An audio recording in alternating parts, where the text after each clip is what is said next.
এক সপ্তাহের কম সময়ের মধ্যে দ্বিতীয় দফা তুষারঝড়ের কবলে পড়েছে রোমানিয়ার দক্ষিণাঞ্চল। তুষারের তীব্রতায় রাজধানী বুখারেস্টের আশপাশের কয়েকটি সড়ক বন্ধ করে দেয়া হয়। মারাত্মকভাবে ব্যাহত হয় ট্রেন চলাচল। দেশটির প্রধান ও বৃহত্তম হেনরি কোয়ান্ডা আন্তর্জাতিক বিমানবন্দরেও যাত্রী ও পণ্য ওঠানামা সাময়িকভাবে বন্ধ রাখা হয়। বিদ্যুৎ বিচ্ছিন্ন হয়ে পড়ে বিভিন্ন এলাকা। এমন পরিস্থিতিতে আগামী সপ্তাহে স্বাভাবিকের চেয়ে বেশি তাপমাত্রা থাকার পূর্বাভাস দিয়েছে দেশটির আবহাওয়া দফতর।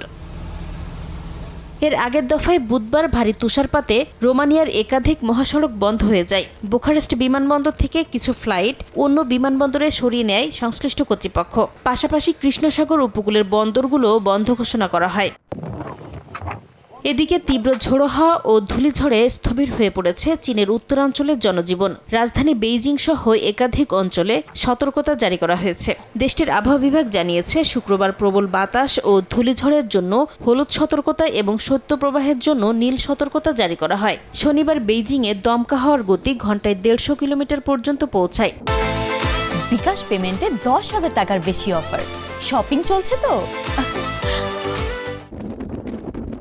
দেশটির উত্তর পশ্চিমাঞ্চলের উইঘুর অধ্যুষিত জিনজিয়াংয়ের আলতাই এলাকায় তীব্র তুষারপাতে হাইওয়ের বেশ কিছু অংশে 70 সেন্টিমিটার পর্যন্ত পুরো তুষারের স্তর জমে। এই সময় একাধিক তুষারধসের ঘটনা ঘটেছে। কয়েকটি এলাকায় দৃশ্যমানতা 20 মিটারের নিচে নেমে যায়। এমনকি আলতাইয়ের হাবেহ কাউন্টিতে সড়ক দুর্ঘটনা ঘটেছে। এ সময় দ্রুত অভিযান চালিয়ে তাদের উদ্ধার করে পুলিশ। চলমান পরিস্থিতি স্বাভাবিক করতে জোর প্রচেষ্টা চলছে বলে জানিয়েছে কর্তৃপক্ষ। নাসরিন রুমি, সময় সংবাদ।